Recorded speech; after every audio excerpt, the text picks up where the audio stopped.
Well, hello. This is Ask the Dean. Welcome, welcome, welcome.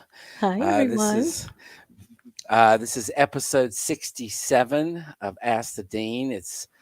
I'm Dr. Scott Wright, and this is my colleague Verenia Granum, and we're here to answer your questions. Now, you're probably wondering, where's Dr. Gray? Where's Rachel Grubbs? And we will tell you that momentarily, but they've been delayed slightly, but we'll be here later. But we're going to go ahead and jump into it. Verenia, how are Absolutely. you doing today? I'm doing great. Yes, thank you so much. Yes. Yeah, we'll go ahead and get started. We didn't want to keep our listeners and our viewers waiting. Yep. Dr. Gray and Rachel should be joining us shortly. Yeah. But yeah, in the meantime, we can go ahead and start answering some questions here. Absolutely. Absolutely. All So right, let's do that. sure. So here's a good one. Here's a good one to start with. This is coming in from Christian. Should we talk about COVID in our personal statement? Yeah, it's What a do you good think, Dr. Wright? idea. That's a good question because, it's such a hot topic and such a topic that's been such an important, meaningful part of our lives for the last couple of years.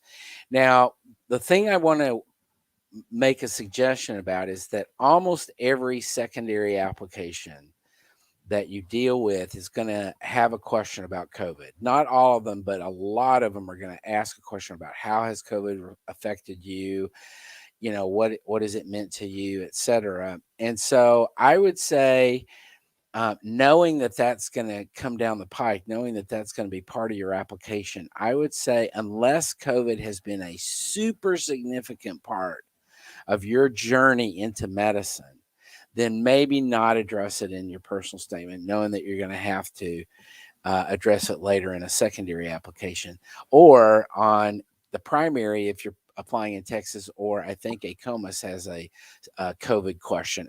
AMCAS does not. But I would say, if it's a huge part of your journey into medicine, yes. If not, then I would save it for those secondary applications. What do you think, Verania? I think that's very good advice. I was thinking the same thing. Since it is so recent, I don't think you can consider it, such a huge part of your or if your journey on this path, right? Because hopefully you've really been on this path for a few years and Yeah. you've sort of been thinking about this for a long time.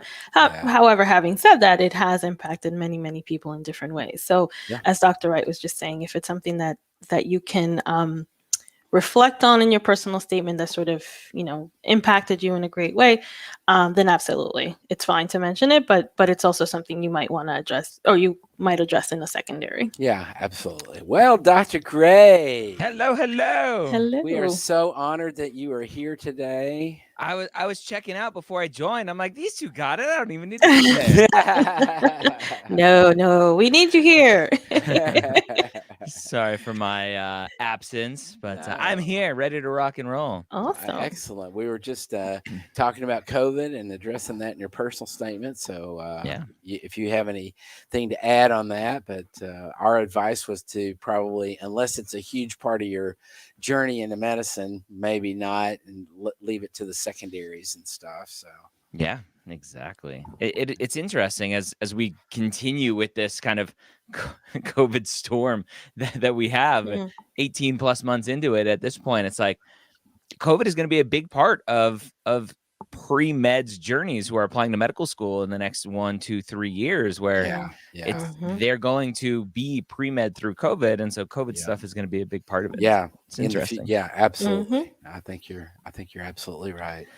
Yes. Oh, Cool. rock and roll. Should we All keep right. going? Yeah, let's do it. All right. I'm getting the hang of this. Okay. Would you like to read, Dr. Gray? I would love to. Thank you. I'm a freshman. I like that. A freshman. That's putting out into the world that I get A's. I am Right. a freshman at university. I want to enter medical school. Can you suggest daily things that I have to do in order to get a higher score on the MCAT? This is such a common, like, the MCAT is the beast that everyone is scared of.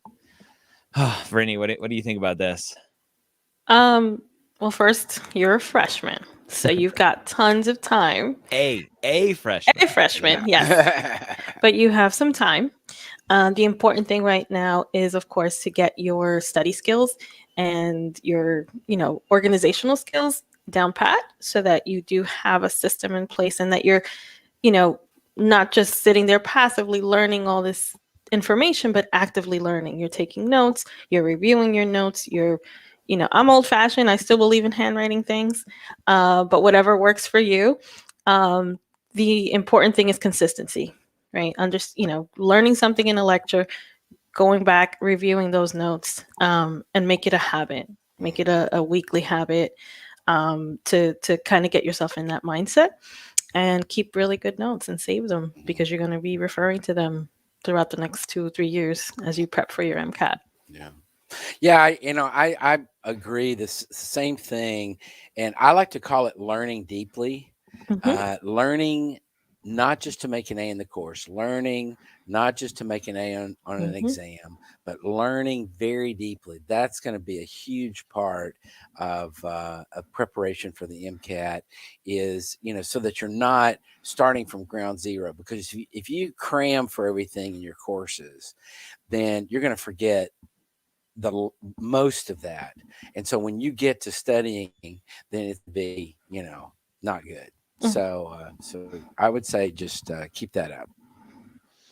Yeah, that's such an important distinction of I got an A in the class, but did you actually understand or did you just cram and do well on the tests? Right. That's exactly right. All right, let's move on. I'm getting the hang of this.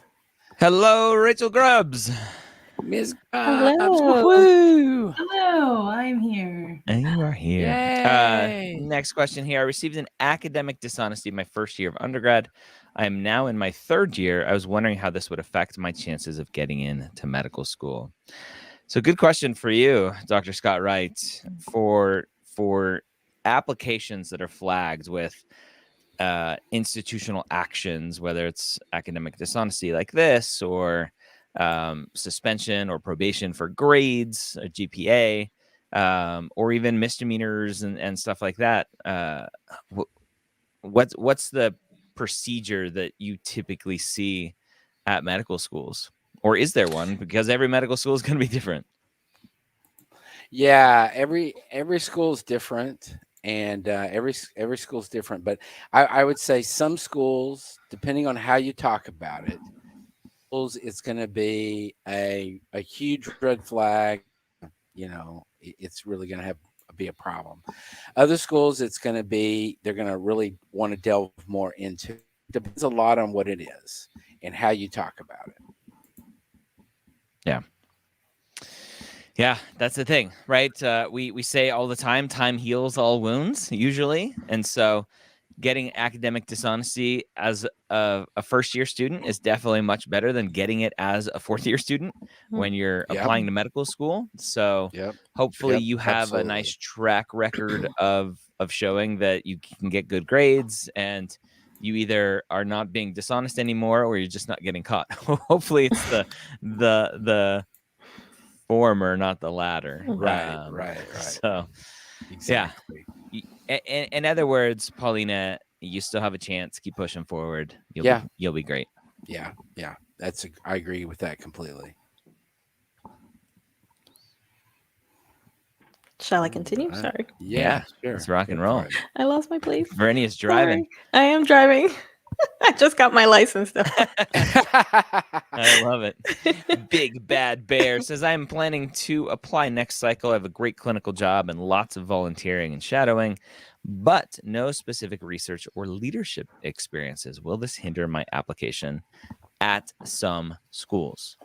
Right, and they qualified the question at some schools. The answer is yes. It will hinder your application at some schools. Yeah. Will it hinder the application, big picture, macro view of the application process? No. Yeah. Right. Some schools emphasize, the clinical, obviously. Some want the big picture, the whole applicant. But I think as Dr. Gray was just saying, at the end of the day, will exclude you from some potentially, but not from all. Yeah, I agree. I agree with that. Okay. All right. Next question. David asks, what do y'all think about in-cycle updates to medical schools? I have an advisor who says to send them to schools every 2 months, and another that says they are irrelevant unless interviewed. Right? Again, this is the question of like, if you added at some schools, Yep. it would make all the difference, right? Some Yeah. schools say, hey, send us all your updates. We love them. We use them. And other schools are like, leave us alone. Yep. Don't talk to me. Yep. It's like your spouse or significant other, if they wake up in the morning without coffee, they're like, don't talk to me. Yeah. Yeah. And Yeah, that's the thing. And I would say too, if you have something to update, that that is important. If you don't have anything to update and you're creating something that's just so you can send an update, that's not a good thing. Yeah. So if something big happens, or there's definitely something that you want to address that's going on with you, then absolutely, send an update. If they deal with it, fine. If they don't, fine. But don't just do it just to do it. Yeah, and I think that comes back to kind of our core message here at Mapped is being authentic, right? Telling Yes. your specific story and not trying to make stuff up or force a narrative that doesn't belong there, right? If you feel, and especially I like adding one little caveat to these updates and stuff like that, is if you feel your application is missing in some aspect, then that you can be even more authentic to say, I know one of the things that potentially is lacking on my application is a lack of clinical, a lack of research, a lack of whatever. And here's some new thing that I'm doing to address that. And I just wanted to let you know. Yeah, absolutely. I agree with that completely. Alrighty. C in OChem 1 from a 4-letter grade scale is accepted. So is it accepted, or do you have to retake it? I looked at the AAMC guidelines, and I believe it is considered a passing grade. So 4-letter grade scale. I've never seen it spelled out like that. So I'm assuming A, B, C, D is 4 letters. So that doesn't make sense because there's still. I think a 4-letter grade scale is A, B, C, F. A, B, C, F. I don't think Okay. there's a D. Yeah. Okay. Yeah. That may be one you have to dig in a little bit deeper. If you go to the AAMC, if you Google AAMC grade conversion, there's a whole PDF document that has like 20 or 30 different types of grade scales, and you have to figure out which one is yours, and then figure out what the conversion is to kind of the numbers that the AAMC would typically use, because the far majority of schools out there consider C- on a traditional grade scale failing. You need a C or above. And so I think Albert here is seeing the C as passing, but that 4-letter grade scale, I think, may skew things a little bit. Now, I would hasten to add here, Albert, that while it may be accepted, it's concerning. And this is a concerning grade. OChem is a very important course, definitely a prereq, but it's going to come up on the MCAT. If you're not doing well in OChem 1, OChem 2, if you're struggling in those classes, then there are bigger questions to be asked. Why am I struggling in this class? What is this? What is going on here? I would suggest that retaking it, even if it's acceptable, may be the optimal thing to do, both in terms for your application as well as in preparation for the MCAT, which will come later in terms of your journey.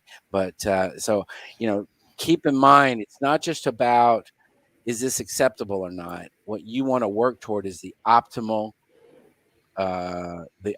thing for your application. What's going to make you the best applicant possible.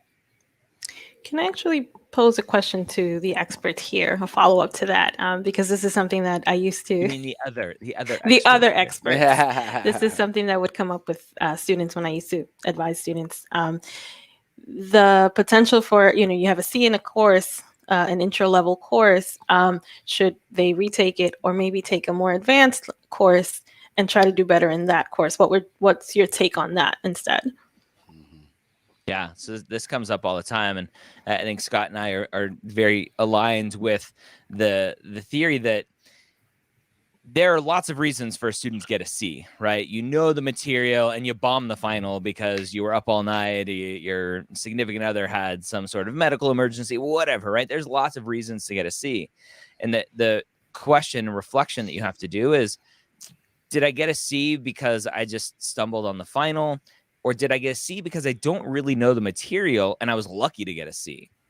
And it's really that big self-reflection, that difference there that tells the student, I can continue forward and just go get better grades in the higher level courses because I have that core foundational knowledge. I just got a bad grade. Or are you struggling with the core foundational knowledge of that class? In which case you should probably retake it, build up that foundation so that you can continue forward. Yeah, and I also think it depends a little bit on what the course is. For example, if it's a general chemistry course or an organic chemistry course, then if you're not a chemistry major, you may not be doing much else beyond that in terms of, biochem, yes, but, unlike a biology course where you could easily, if you did, made a C in bio 2, then you could easily, take a higher level like micro or something else, a higher level biological science class and do exactly what Dr. Gray has described. So I do think it depends a little bit on what course it is, what the next course you might take would be, etc. Thank you. All right. Great. All right.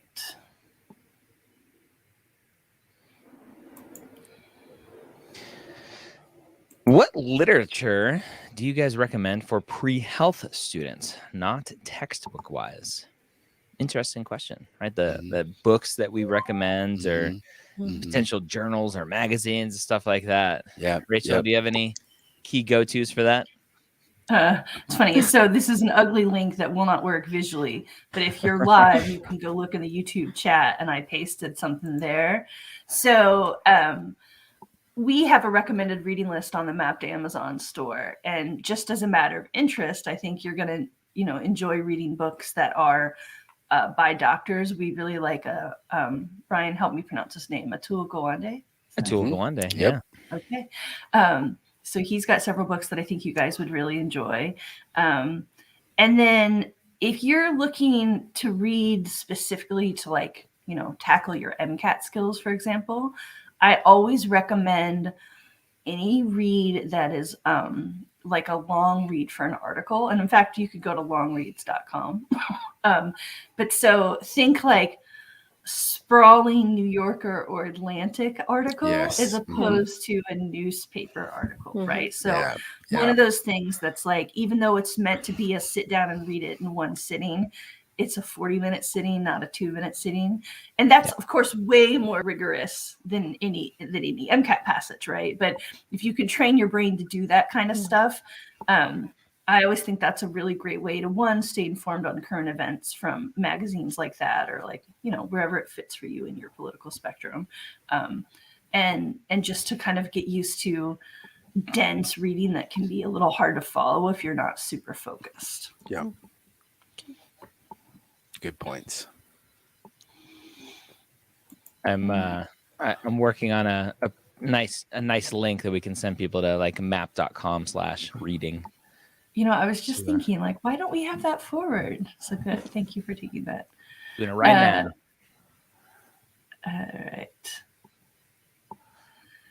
All right. Our friend Devin asks, I initially planned to apply to all 3 services. So for those who don't know, AMCAS, ACOMAS, and TMDSAS are the 3 application services for medical school, but had some financial situations arise. They have now been worked out. Is it too late to apply DO?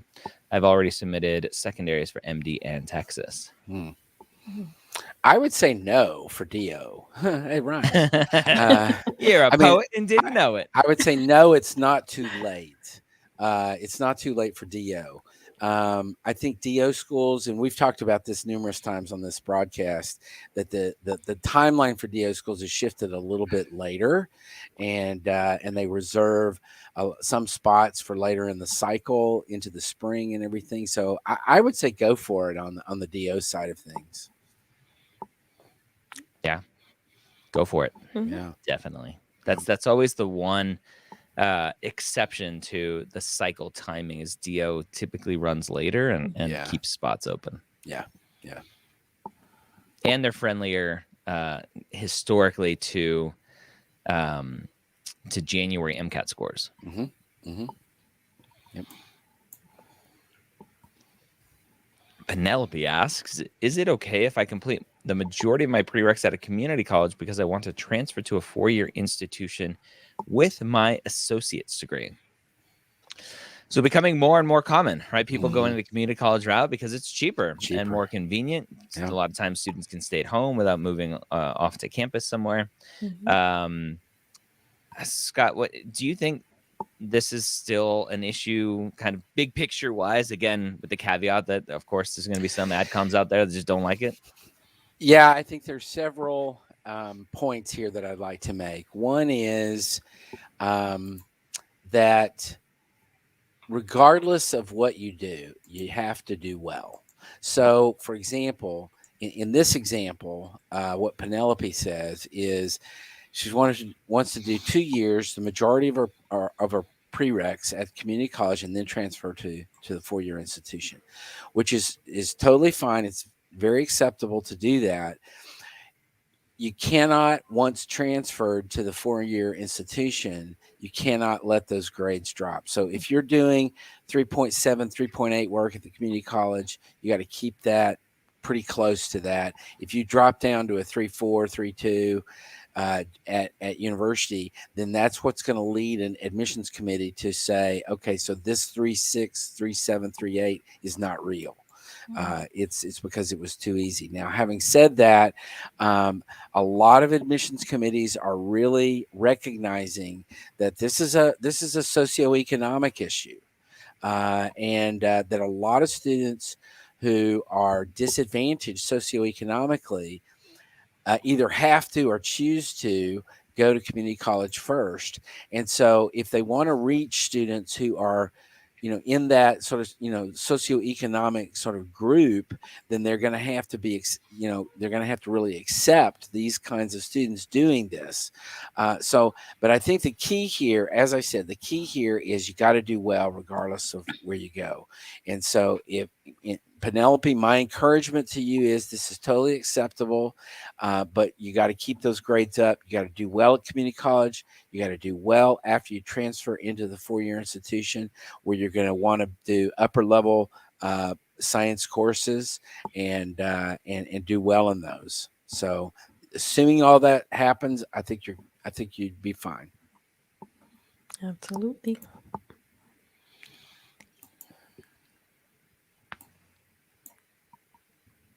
Jacob asks, does it look bad if a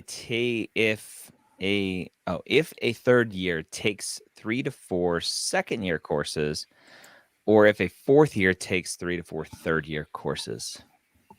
Yeah. The minutia. Yeah. There's always the minutia questions out there. Yeah.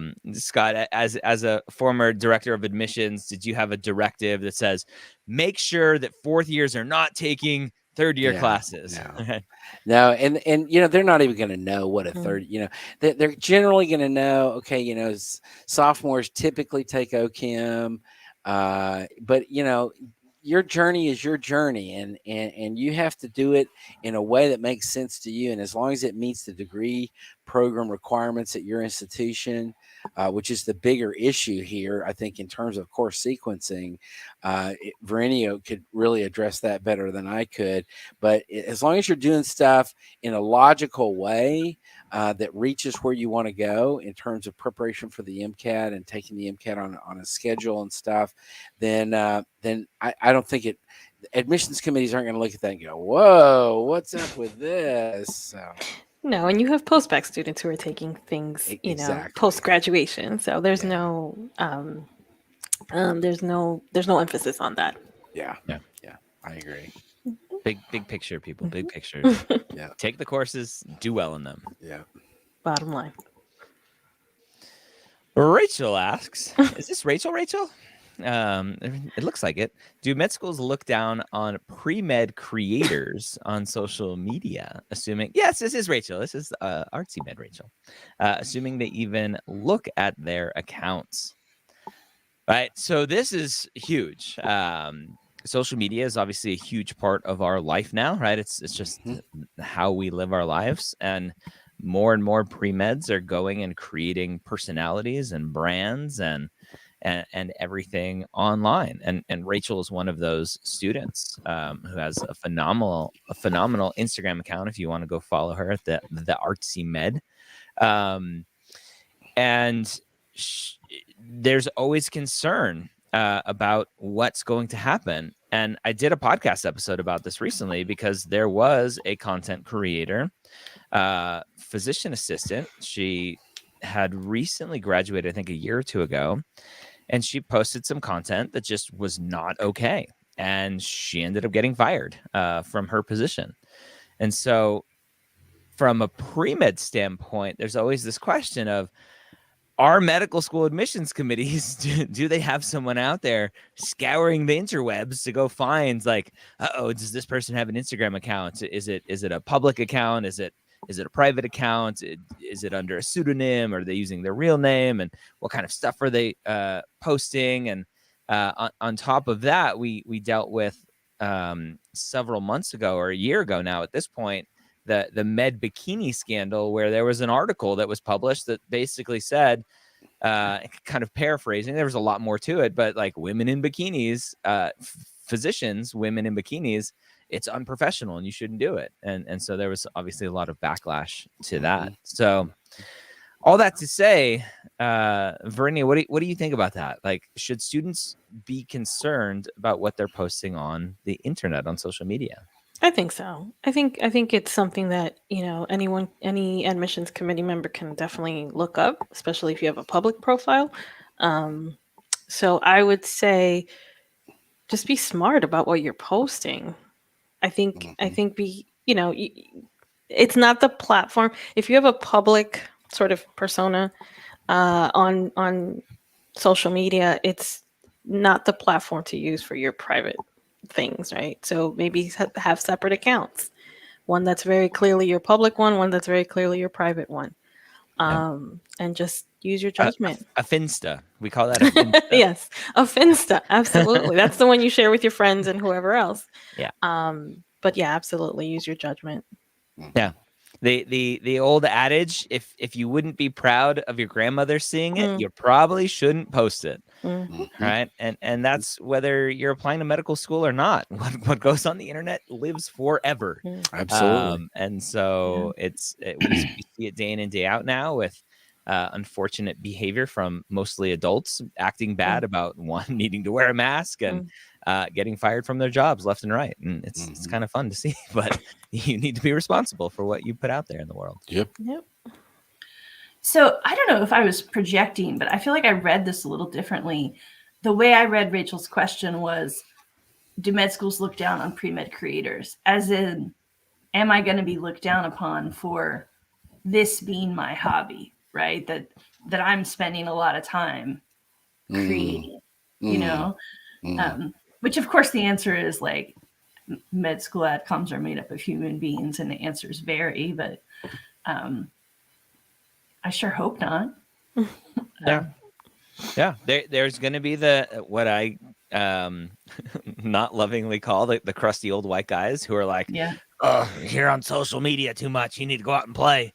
Right. But sure.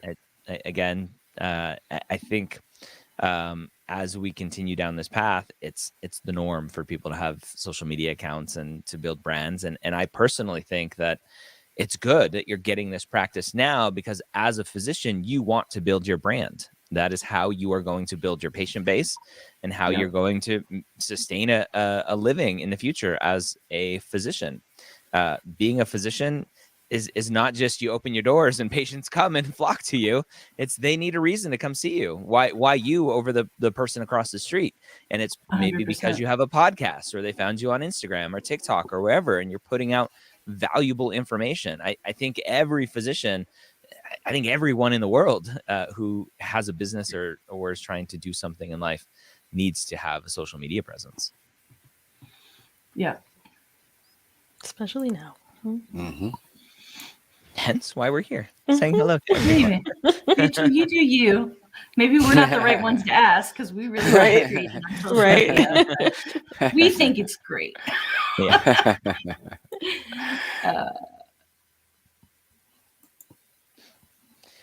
My current science GPA is a 3.4, graduated last year, planning to take courses to enhance my GPA. Do you think taking more undergraduate courses would be beneficial, or postbac graduate courses?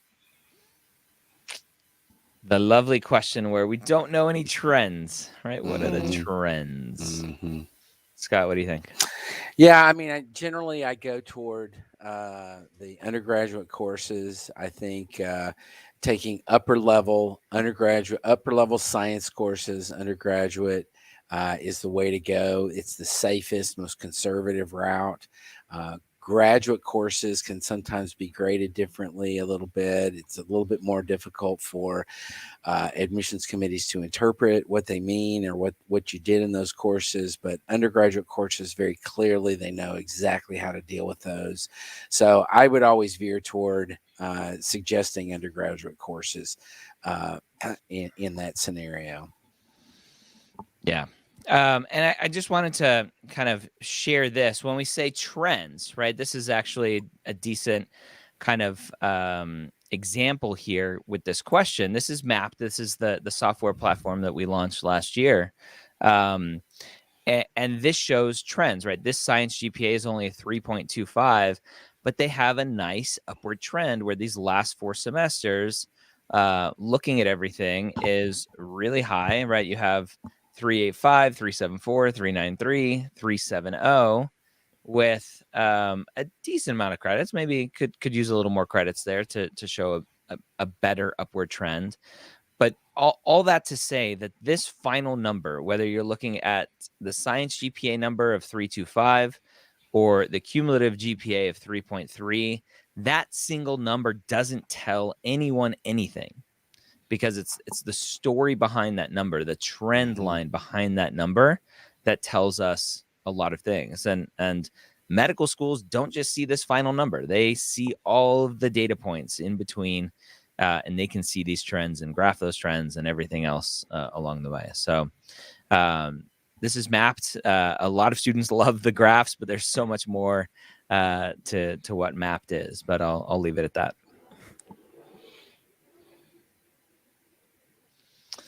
All right.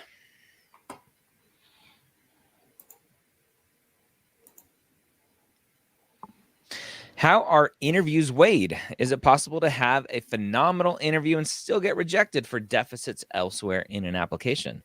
Or is it your, quote, seat to lose once you get an interview? It depends. Yeah. It really does depend in this case. I think interviews are very important in most schools. It doesn't discount everything else in the application, but I do think that once you get to the interview stage, it is a different sort of there's a different calculus that goes on there after you get an interview. Now, is it possible? I do know schools, perhaps a lot of schools, that if you bomb an interview, the interview becomes 100%, and that it doesn't matter how great your application was, you're gone. Now, having said that, it is possible to do great on an interview and still not get a seat in the class because of the mix of everything else. Because I think most students do pretty good on their interviews. I don't think that. You think so? Yeah, I think. Well, I think it's like this. I would say it's a bell curve. Yeah. I would say there's a smaller number that do stupendous. Yep. And there's a smaller number that do awful. And most people are right in the middle where it's fine, it's great, not a problem, there's no red flags, no anything else that's going to cause them significant harm or significant help in the interview. And it's all going to be just okay. So knowing that, then I think that you have to consider that a lot of the other things in the application is what's really adding to the whole thing that's going to make a difference in terms of whether you're going to get an offer or not. Yeah. And if they work with you or Verinia on their interview prep, then they're on the top of that bell curve, right? Absolutely. Yeah. Absolutely. Yeah. Definitely. Obviously. Definitely. Yeah. So I've heard all different accounts of what happens post interview. And Scott, maybe you can talk about what used to happen at UT Southwestern, but I've heard that you go for an interview and then the admission committee gets together and they look at everything in total again. They look at grades, they look at essays, they look at LORs, they look at it all together with the interview, and you come to one final yes or no kind of decision.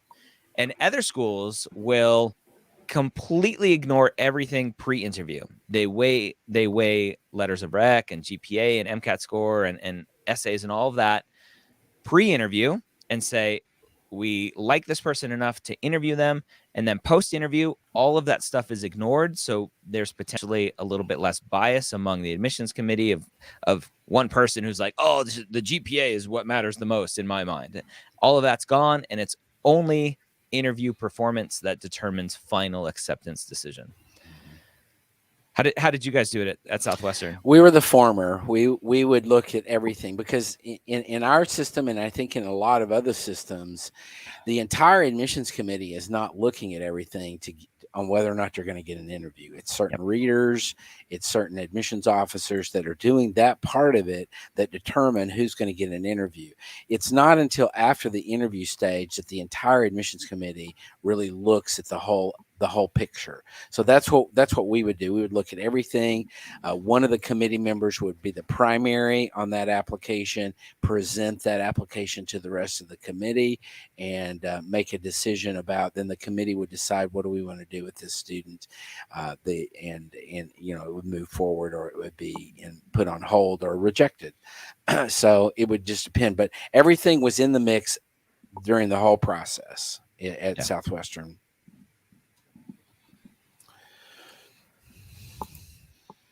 All right.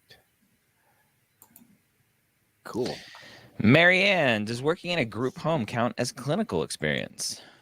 So I'll answer this with working in a hospital doesn't necessarily count as clinical experience.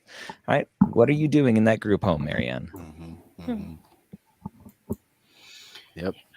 Clinical does not have to be in a clinic, but being in a clinic doesn't make it clinical. Right. Good. All squares are rectangles, not all rectangles are squares. There you go. All right. Let's see. I will say, because I had a friend who worked in a group home, that it depends, obviously, what we were saying. It depends on what you're doing. But if you're administering medication, which is sometimes a big part of the job, depending on your role there, that would be considered clinical. So I don't know if that's the case. But again, it all depends on what you're doing. Right. What are you doing? Sorry. Mm-hmm. Yep. Garage Bob. Didn't do so hot in my first graduate program. A couple of WFs, which are counted as Fs, but have done extremely well in my last 60-ish hours of grad school. Can admissions see semester breakdowns for grad work, COMIS and AMCAS? Yep. They see it data point by data point by data point. See everything. Yep. It's like the Sixth Sense. I see bad grades. That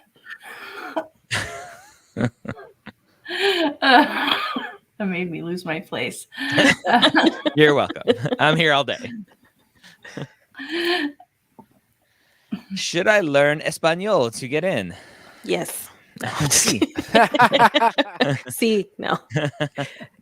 ¿Por qué no? ¿Por qué no? I actually, Sí o no, porque no los dos. Ah, there you go. I actually think Swedish is a better. Obviously, the Nordic world is taking over. So Yeah. yes, definitely. So here's what makes me a little anxious about this question. Should I learn Spanish to get in? Becoming truly fluent in a language where you could actually give healthcare is not something you're probably going to do quickly. I mean, I don't know, Jawad, when you're planning to apply, right? Maybe it's 10 years from now. Maybe you're 5. But in which case, I hope your mom told you it was okay to come watch this. I think learning another language is great. Maybe you already know more than one language. Spanish is a great language to know living in lots and lots of parts of the United States. Yep. But what I would advise everyone, not just the student, to be careful of is understanding the difference between fluency and proficiency. A lot of us come out of high school and college thinking like, I understand the basic grammar and I have a lot of vocabulary, and that's very different than being able to have a conversation about healthcare. Yeah. I mean, I think back to like, I used to do translation for my city's public health department, and often for moms with newborn infants. And I didn't know enough medical terms to correctly translate everything the social worker was asking. And that was only sort of semi-healthcare, but like, for example, I didn't know the word for bowel movement in Spanish at age 17. So I would be like, oh, did the baby poopy today? And that was okay because I was a kid translating for free at a home visit. But, if you're actually trying to be a medical assistant or a physician, you're going to need to be fluent enough to not make mistakes, right? Like any use of Spanish can be comforting to someone who doesn't speak much English. But if you're actually trying to help with healthcare, you got to really know yourself. So I like the idea of, should I learn more? That's always a great question to ask. Should I learn more? Yes. If you want to learn more, do so. But I wouldn't study Spanish for a year and a half and then put down, I can help practice healthcare in Spanish, because you probably can't, so just be realistic with yourself about what truly mastering a language is going to take. Yeah. So let me say something about this question. I don't like it. I don't like the way the question was asked. Yep. Because what the question doesn't say is, should I learn Spanish to help patients in my future career as a physician? Yep. This question says, and I'll paraphrase it in another way. Would it help me to get in to learn Spanish? I don't give a rat's ass about helping people in the future. I want to learn. I want to get in. So I'm going to do whatever I can to get in. Yep. And that may not be, Jawad, what your point is. And if it is, I apologize. But the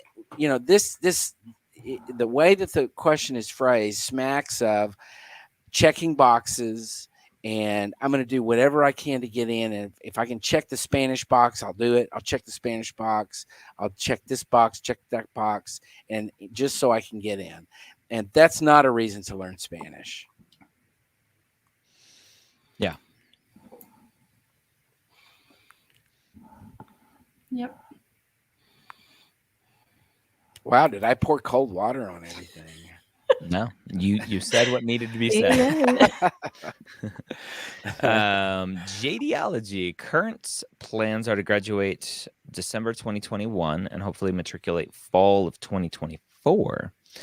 I'm stuck on whether I should spend more time in my amazing research lab or apply so that coursework doesn't expire.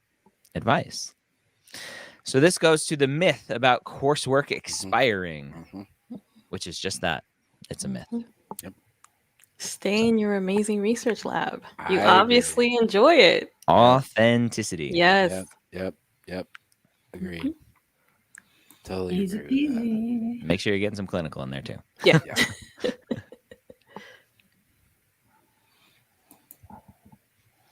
Justin asks, do engineering classes count as, quote, science classes towards your BCPM GPA and for science letter of recommendations, mostly bioengineering classes? It depends. Don't you Depends love on- that? This is the most frustrating part of this process. It depends. Right. What school? What application service? Ah. That's Yeah. it. Just And- that's and every what- answer. And it also depends on what class it was in bioengineering. And not some of them would count, and some of them would not count. It just depends. So Google AMCAS course classification guide, a COMIS course classification guide. TMDSAS has an amazing course classification kind of page on their website as well, and go check it out. Yep. And what about the second part of the question as far as counting as your science letter of recommendation? I think it's fine. Yeah, I think that's less of an issue, Mhm. really. I think most schools would say, okay, yeah, whatever. But Mhm. yeah. Okay.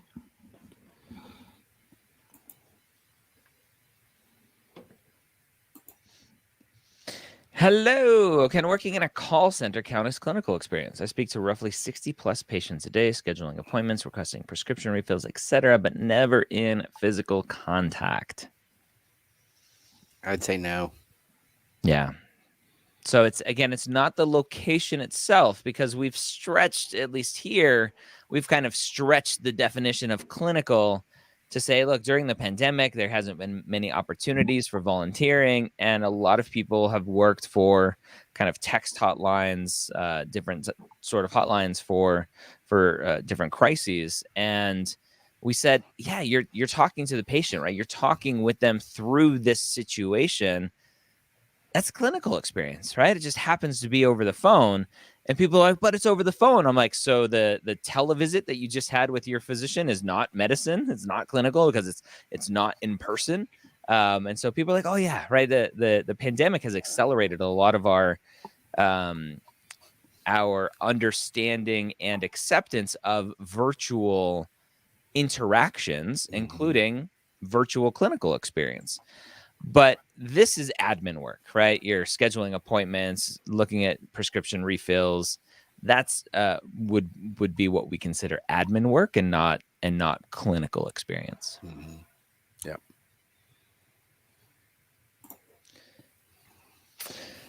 Yep. Should I vary the type of clinical experience I have? By the time I apply, I'll have about 750 hours as a medical assistant, but this is the only type of experience that I have. Very common type of question that we get. Mm-hmm. Right? Fear of being pigeonholed, whether it's like, especially if they're a medical assistant for like a surgical subspecialty. Right? I'm a medical assistant in dermatology. Will I be pigeonholed as the kid who only wants to be a dermatologist? And which isn't the case. It was just the job that I could get. Yeah. No, I mean, I don't think so. I think that, they're going to be looking broadly at, do you have clinical experience? And if so, that's great. Particularly working as an MA, that's really great experience, to get. You're dealing with patients every day, all day long, in and out of the exam rooms and stuff. And so I would say, I wouldn't really worry about it. Yeah. And each case is different, right? Yeah. So yeah. Can we do Suzanne's question? It's a very common one that students ask. We haven't done one like that. When a student gets a chance to talk one-on-one with admissions officers, I'm assuming, or with the admissions office, while being an applicant to that school before an interview, how would you recommend that they advocate for themselves without crossing a line? Dr. Wright, what do you think about this? I often talk about and have talked to different admissions committee members about different rules of engagement, pre-application cycle and post-application cycle, with the fear of being perceived as biased towards certain people. If there's 100 applicants to a medical school, we know it's 100 times that. If there's 100 applicants to a medical school, and 2 of them happen to reach out to different admissions committee members, and that admissions committee member talks to them and gives them advice, it's perceived as kind of playing favoritism to those 2 versus the other 100. And so I've heard that pre-application cycle kind of sky's the limit based on bandwidth of that admissions office, versus post application, once that student is an applicant to that school, they basically are like, we can't give you any advice. Don't talk to us outside of the normal kind of channels we've set up. Yeah. But it sounds like maybe Suzanne here has the opportunity to talk to someone. What are your thoughts on potential line crossing that she's concerned about? Well, I would say just you have to use your intuition a little bit, and I would say I would say probably be best to be somewhat conservative in that, and just it's fine to say I'm excited about this opportunity. Do you have any advice that you can give me in terms of things that I can do to help prepare for the interview or whatever? Things like that are sort of higher level things. If you start drilling down to, in my application, I put that I was the valedictorian of my college class, and GPA was 4 point, whatever. That's when I think you start trying to sell yourself, and I think that's a little over the edge, in my view, at least. Yeah. I often draw analogies just to help students, because these are common questions, to help students find that you already probably have the instinct to answer questions like this, and the instinct you have comes from dating. So we've probably all been pursued by someone who for some reason felt obligated to say, oh, I'd be a great boyfriend. I'd be a great girlfriend. Like, I'd treat you right. Like, man, if that is not the biggest ick to me, like, treat me right. If you start talking to me about how you're going to behave or trying to convince me of your attributes rather than just showing them to me, I'm immediately going to think something's amiss. And this admissions person's a human being. Like, just be yourself with them. Yeah. I think we should change the whole show and tell concept to show not to tell. When you're in elementary school and you have show and tell days, let's start from when they're very little with that concept of you're showing, you're not just telling. Same thing. Yeah, it's the actions speak louder than words. Yep. Yeah. All right. Good luck, though, Suzanne. It's cool that you got that chance. Yeah. All right. So this hasn't come up in a while, but it's still pressing. During the pandemic, what pandemic? Clinical volunteering opportunities weren't available when AdComs lowered their expectation on clinical volunteer hours for this cycle. Yep. Definitely. Yep. And we've heard from them with Inside Med Admissions, the series, Scott, that you were doing. That's on a hiatus right now. But our first one was all about how COVID-19 is impacting the 2021-2022 application cycle. So all of you can go find that at insidemedadmissions.com and rewatch that with 3 different deans and directors of admissions of several medical schools. So, yep. Should we wrap up? I think we should. Yay. So, just a quick reminder, if you haven't tried the Mapped app, there is a free trial. Any time of year, you can always log in and get a 14-day free trial. But because you're watching this, you can get a special 30-day trial. I'm looking for that banner, and it's eluding me. But somewhere, oh, here we go. There we go. Use code 30 days free. So 30 days free. And it's at mapped.com. You can track your experiences, get a roadmap. You can get feedback from us. You can do simulations of your applications to pre-work on essays. And you can track your GPA, which everyone tells us is the thing they love. But man, there's so much more. Yep. Definitely. Yeah. That is mapped.com. Go check it out. Awesome. Well, thanks everyone for showing up, hanging out with us. We're here almost every Wednesday now at 1 p.m. Eastern for Ask the Dean on all of our public channels, or most of our public channels. I'm excited to get I'm waiting on a new iPhone. When the new iPhone comes out, I'll have this iPhone and I'll have a new iPhone so I can go live on TikTok too. So I'll go live on both. Are we going to have to dance? Because I don't dance. No, that's so stereotypical. TikTok is not just dancing. TikTok's That's one phenomenal. tiny piece. That's Okay. one tiny As long as we're not. Now what is this thing called? TikTok. What is that you're talking about? Don't worry about it, Grandpa. Is that the thing my clock in the corner says? Tick tock, tick tock.